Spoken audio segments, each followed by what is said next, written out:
اس کا غلبہ ہوا 3 دن کی بھوک و پیاس، آخر کب تک لڑتے؟ کہیں سے تیر، کہیں سے نیزے آئے، اور بالآخر زینب کے شہزادوں نے ماموں پر جان کو قربان کیا۔ اور جب بچوں کی شہادت کی خبر کربلا کی فضا میں گونجتی ہوئی خیمہ زینب میں پہنچی تو زینب سجدہ خالق میں گر گئیں، پالنے والے میری قربانی قبول کر لے۔ صبح عاشور سے عصر عاشور تک جناب زینب کی آنکھوں نے وہ خوفناک مناظر دیکھے جن کا تصور بھی جسم و جان پر لرزہ طاری کر دیتا ہے۔ حسین نے اگر لاشیں اٹھائے تو زینب نے ان لاشوں پر ماتم کیا، اور ثانی زہرا کی آس اس وقت ٹوٹ گئی کہ جب حضرت عباس نے بیوی سے اجازت مانگی تو شہزادی نے تڑپ کر کہا، اے عباس، زینب کو یقین ہو گیا کہ اب زینب کے سر سے چادر ضرور چھن جائے گی، بے پردہ مجمع عام میں پھرایا جائے گا۔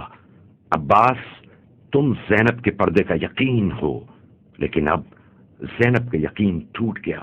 الغرض مولا عباس کی شہادت، شہزادہ علی اکبر کے جسے شہزادی زینب نے اپنا بیٹا بنایا اور اون محمد سے زیادہ ناز سے پالا تھا، ان کا بھی ماتم کر لیا۔ تو ایسے میں مولا حسین رخصت آخر کے لیے خیمے میں تشریف لائے اور بوقت رخصت ایک ایک بیوی کا نام لے کر سلام کیا۔ امام مظلوم جب شہزادی زینب سے رخصت ہونے لگے تو شہزادی نے بھائی کو اپنی مادر گرامی کے پاکیزہ ہاتھوں سے تیار کردہ پیرہن پیش کیا۔ امام نے زیب تن کیا۔ اس وقت شہزادی نے تڑپ کر کہا کہ آہ، یہ میرے بھائی کا پیرہن ہے یا کفن۔ مولا باہر آئے، بھائی کو بہن نے سوار کیا، مولا میدان کربلا میں آئے، جنگ کی۔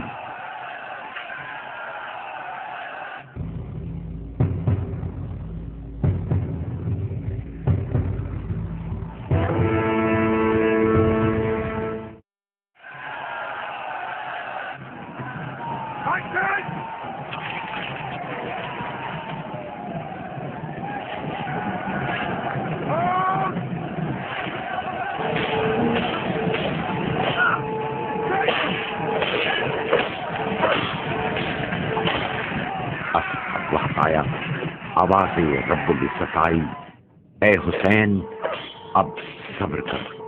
تھوڑی دیر کے بعد فوج یزیدی میں فتح کے نقارے بجنے لگے اور سر اقدس امام مظلوم نوک نیزہ پر نمودار ہوا۔ ڈوبا لہو میں لوٹ کے آیا ہے ذوالجنا، سمجھی سکینہ بابا کو لایا ہے ذوالجنا، سر خاک پر پٹک کے پکارا وہ راہوار، شیطانیوں بچھڑ گیا مجھ سے میرا سوار، جلدی اتار لو یہ تبرک یہ ذوالفقار، ارے کٹتا ہے وہاں بلوئے شہنشاہ نامدار، زہرا قریب لاش پچھڑ خاک اڑاتی ہے، ارے خیموں میں جاؤ لوٹنے کو پاؤ جاتی ہے۔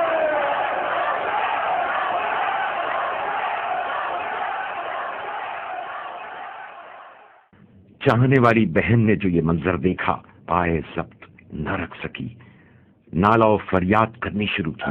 بھائی کی شہادت کے بعد شہزادی پر قیامت شروع ہوئی۔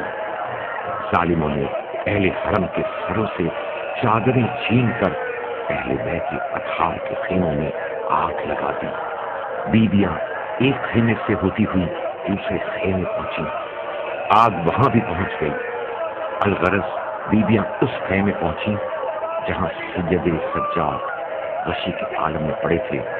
شہزادی زینب نے انہیں اٹھا کر کہا، بیٹا تم امام زمانہ پتہ نہیں کہیں کیا کیا۔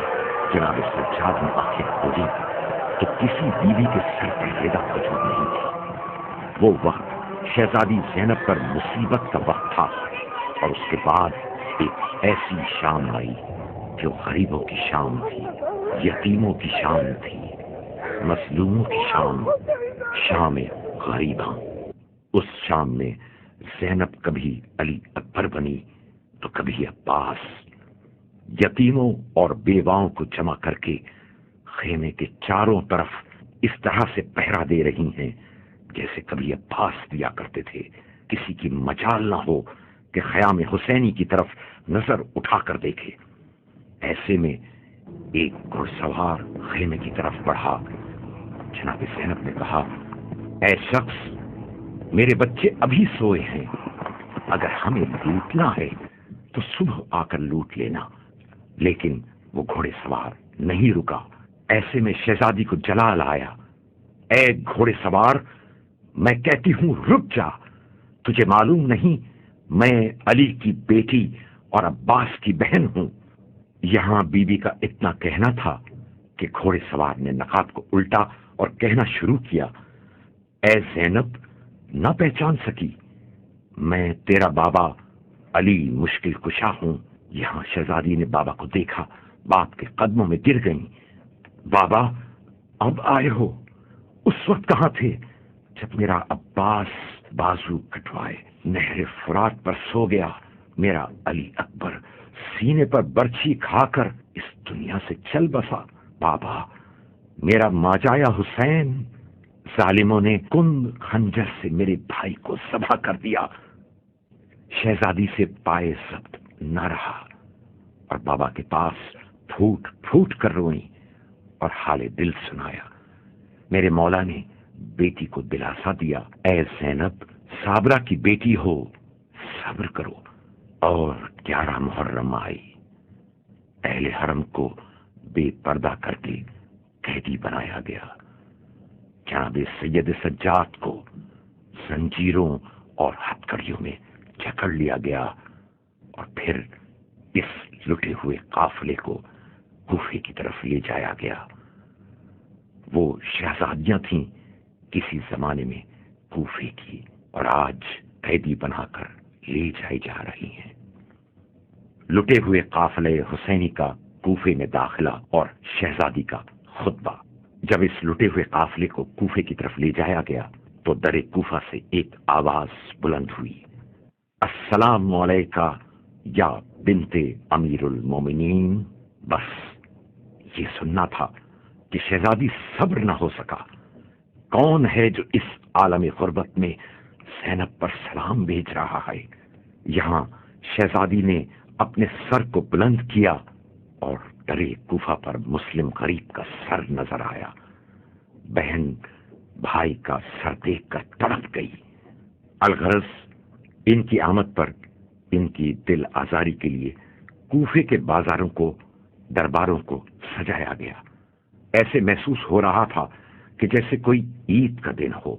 اور جب اسیروں کا قافلہ بازار کوفہ میں داخل ہوا، عورتیں اپنے گھروں کی چھتوں پر اور مرد سڑکوں کے اطراف قیدیوں کا تماشا دیکھنے کے لیے جمع تھے۔ لوگ پیسے پھینک رہے تھے اپنے بچوں کا صدقہ اتار کر، اور یہاں اہل اطہار کی نظریں شرم کے مارے اٹھ نہیں رہی تھیں۔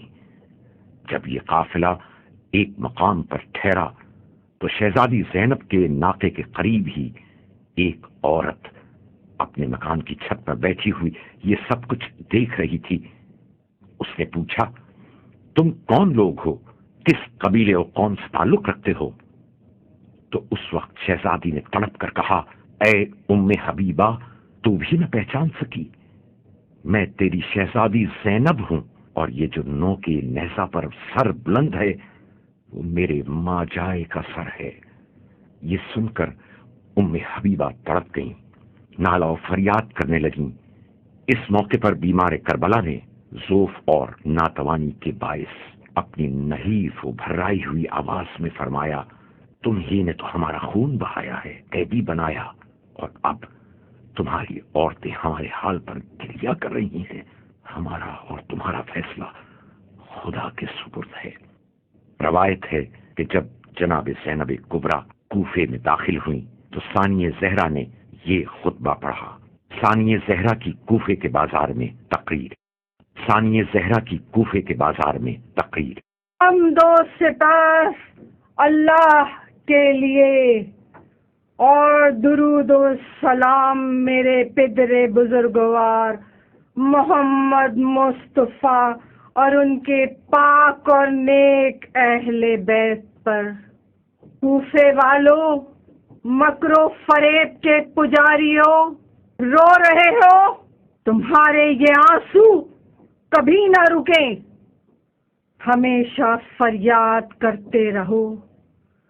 مکاری کے پتلوں، تم تو اس عورت کی طرح ہو جو محنت سے اون کاٹتی تھی اور پھر خود ہی اسے ٹکڑے ٹکڑے کر ڈالتی تھی۔